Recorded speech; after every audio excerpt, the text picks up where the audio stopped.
I have been kind of obsessed with Japanese tea culture lately.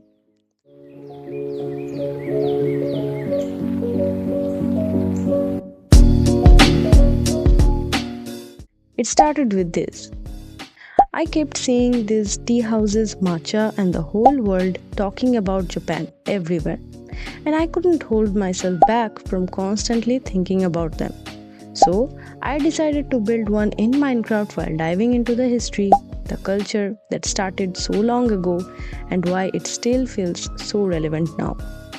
Hey, it's Vixen, and today I am building a traditional Japanese style tea house in Minecraft. But while I do that, I want to talk about how tea culture in Japan actually started, how it evolved, and why it became so important.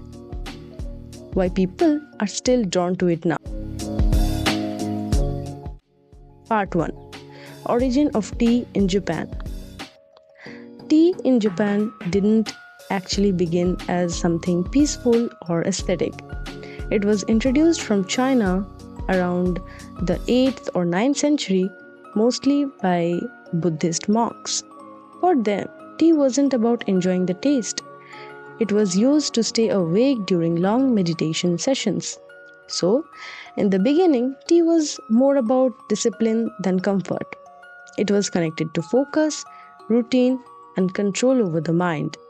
Later, around the 12th century, a monk named Yaisai helped popularize green powdered tea, what we now know as matcha. It was then slowly changed how people saw tea. Part 2. From elite to everyday life. At first, tea was something only monks and the elite class had access to. Samurai, the nobles, would gather for tea gatherings. But even then, it was more about status and display. Over time, though, that shifted. By the 15th to 16th centuries, tea culture began to become simpler, less about showing wealth and more about creating a quiet, intentional experience. This is where the idea of tea ceremony really began to form, not as something extravagant, but as something minimal, calm, and almost introspective. Part 3. The philosophy. What it actually means.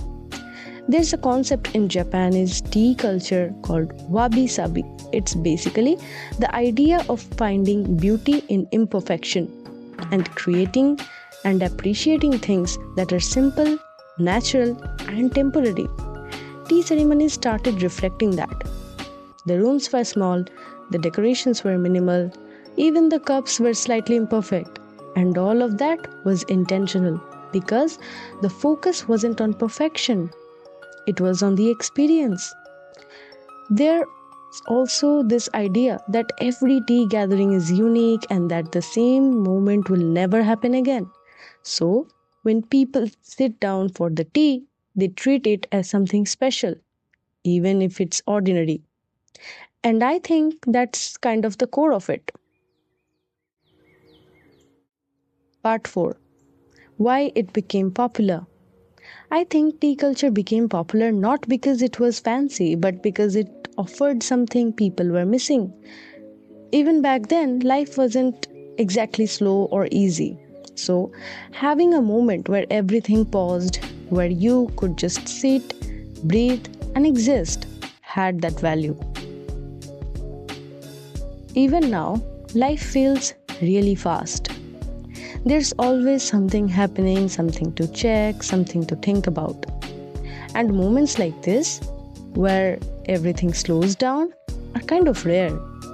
These ceremonies create a space where you can just pause. There is no pressure to be productive, no need to rush anything. And I think that's why people are drawn to it.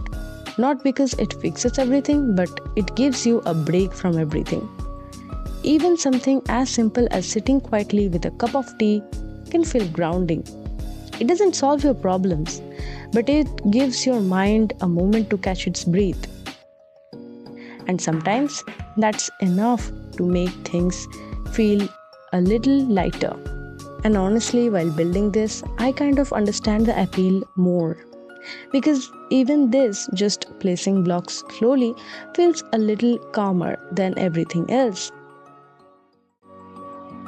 Part 6. How can you practice it? The nice thing is, you don't actually need a tea house in Japan to experience this. You don't even need a full ceremony. It can be something really small, like making a tea and not rushing it, sitting somewhere quiet for a few minutes, not checking your phone immediately, even just paying attention to simple things like the warmth of the cup or the taste. That's kind of where it starts. It's less about copying the culture perfectly and more about understanding the feeling behind it. Part 7. What we learn from it. I think what tea culture really teaches is how to slow down without feeling like you're wasting time, and how simple things can still feel meaningful if you pay attention to them. It's not about doing more, it's about being present in what you are already doing.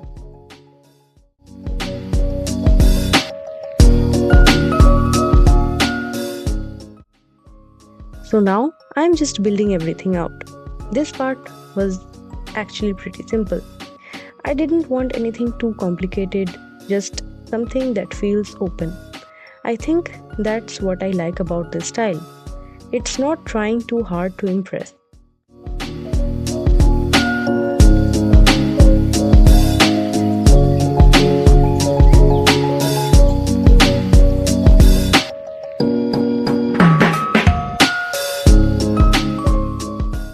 I wasn't really following a strict plan here.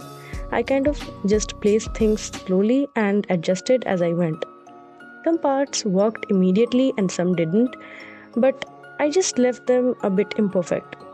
For the rope, I wasn't completely sure at first. I tried a few shapes, and this is the one that felt most balanced.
I added these details, small details like lanterns and pathway, a little pond, just to make the space feel a little more alive, but still quiet.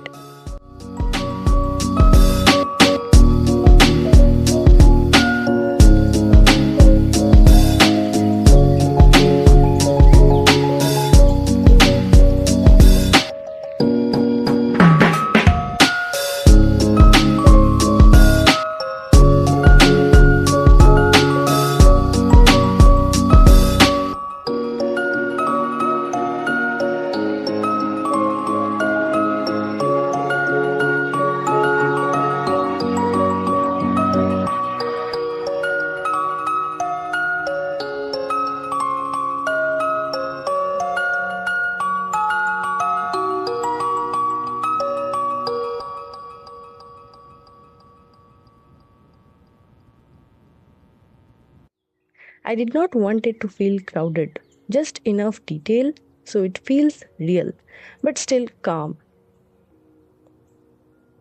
I think this is my favorite part, when everything is just coming together.